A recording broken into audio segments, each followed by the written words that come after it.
रामायण कथा भाग 3 अरण्यकांड का सुंदर वर्णन।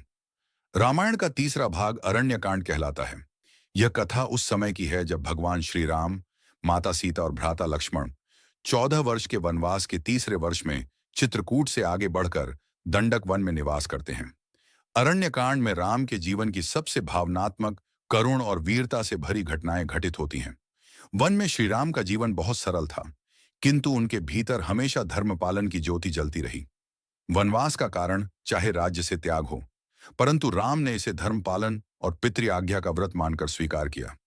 वे सीता और लक्ष्मण के साथ एक एक वन से गुजरते हुए अनेक आर्षि मुनियों के आश्रमों में जाते हैं और उन्हें राक्षसों से सुरक्षा देने का वचन देते हैं।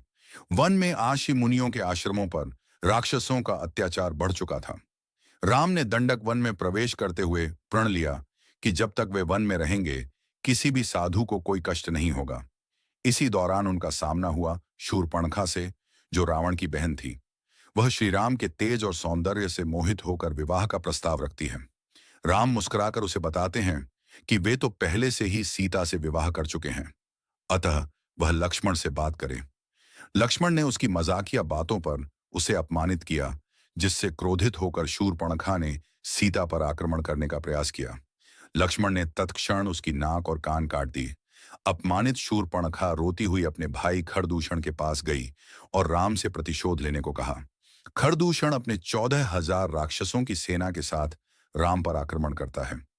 उस भीषण युद्ध में श्री राम ने अकेले ही सभी राक्षसों का वध कर दिया। इससे रावण को अत्यंत क्रोध हुआ और उसने सीता को हरने का निश्चय किया। रावण अपनी चाल चलने के लिए मायावी मारीच की सहायता लेता है। मारीच स्वर्ण मृग का रूप धारण कर पंचवटी के पास आता है। सीता उस स्वर्ण मृग को देखकर मोहित हो जाती है और राम से उसे लाने का आग्रह करती है। राम मृग का पीछा करने जाते हैं, परंतु वह मारीच होता है। मारीच मरते समय राम की आवाज में पुकारता है, हे सीते, हे लक्ष्मण। सीता चिंतित होकर लक्ष्मण से कहती हैं कि वे राम की सहायता को जाएं। लक्ष्मण जानते थे कि यह माया है, परंतु सीता के आग्रह पर वे वन में चले जाते हैं।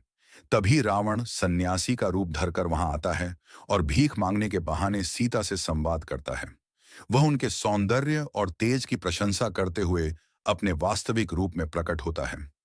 सीता रावण की बातों को अस्वीकार कर देती है, परंतु रावण बलपूर्वक उन्हें पुष्पक विमान में बैठाकर लंका की ओर ले जाता है। मार्ग में जटायु नामक वृद्ध गिद्ध रावण से युद्ध करता है और सीता की रक्षा का प्रयास करता है, किंतु रावण उसे घायल कर देता है और जटायु भूमि पर गिर जाते हैं। रावण सीता को लंका में अशोक वाटिका में बंदी बनाकर रखता है। उधर श्री राम और लक्ष्मण लौटकर जब आश्रम में पहुंचते हैं, तो सीता को न पाकर व्याकुल हो उठते हैं। वे जटायु से मिलते हैं, जो अंतिम श्वासों में उन्हें सारी घटना बताकर स्वर्ग सिधार जाते हैं। अरण्य कांड का अंत यहां होता है, जहां श्री राम सीता की खोज में निकल पड़ते हैं।